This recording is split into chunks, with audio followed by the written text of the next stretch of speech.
started, I like to set the shoe on the side and gently trace around it. And I'm really careful to keep my pencil straight up and down as I do this. And I'm tracing very, very lightly because I know that this is going to be a little bit bumpy outline, but it gives me a good idea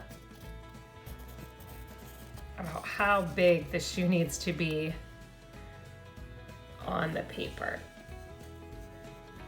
So it won't be perfect, but it gives me enough information to get going. So once I have that, I'm going to set up my shoe close by so that I can see it, and I'm going to begin to draw the details on my paper.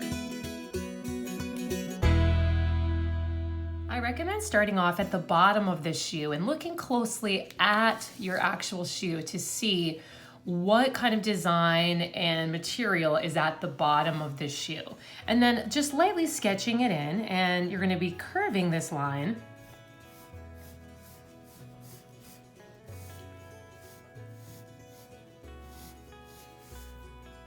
So it's going to curve around the back of the shoe. Here you're going to see a curve. You're also going to see a curve up here in the front.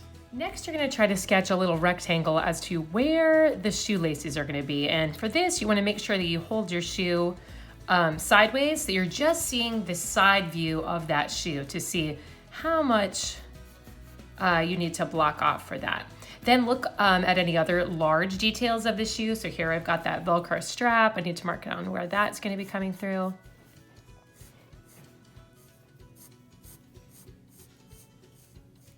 And then any other big details, like I know that I'm going to need some room for the S that's here.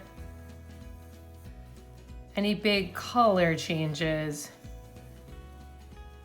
I want to block off on my shoe. So I do see that there is a color change to purple here at the top, so I'm going to mark that off. I also have a little tag in the back.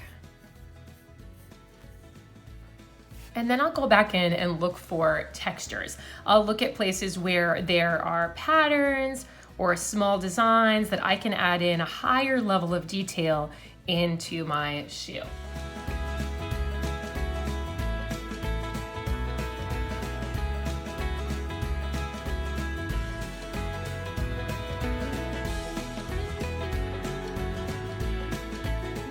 Focus in on the textures in the bottom of the shoe. So I'm seeing that there is some little spots where it goes up and over and across, up and over and across. So I need to reflect that on my drawing as well. And you can even count to see how many of those spaces are in your shoe. So I can see there's 3 before the little arch of the rainbow.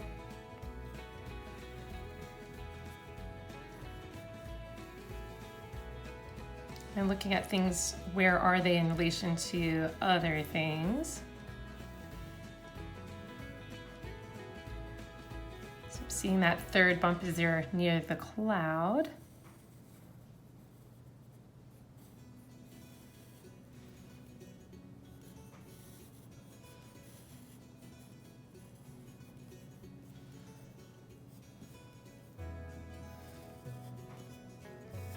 The next detail that I want to include is, even when the shoe is to the side, this is 3-dimensional, so you can see the back part of the shoe. So on this part, I've drawn the blue side, I've already done that side, but I've really neglected to do the other part of the shoe, so the back part here, so it looks like I could put my foot in there.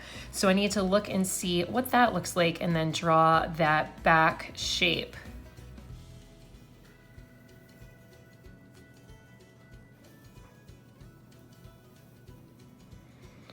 Now we're going to take a closer look and look for stitching in the shoe. So I can see stitching right along the Velcro line here. So I'm going to go back in and use my pencil to make those marks. So these are teeny tiny details that you would only notice maybe if you were a little ant climbing around the shoe and exploring it. But this is the level of detail that you need to put on your picture at this point. I noticed that there is sort of a triangle shaped stitching on the purple part of the shoe, so then I would draw that.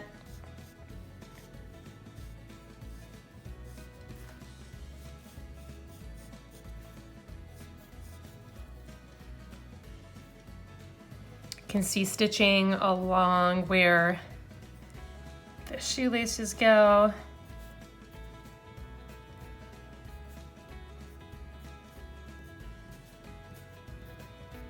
Other small details include these little stars, so I can add those in now.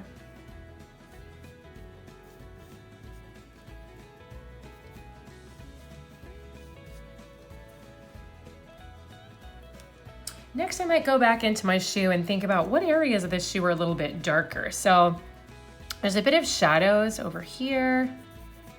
So you can just color those areas in lightly with your pencil.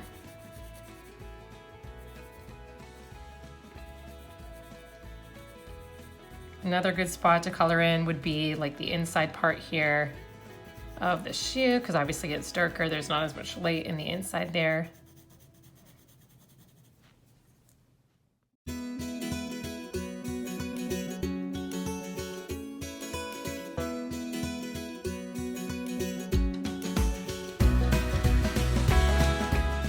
At the end of class today, turn in a photo of your artwork in the Art Google Classroom. Save your artwork. We will complete part 2 of the shoe drawing next week.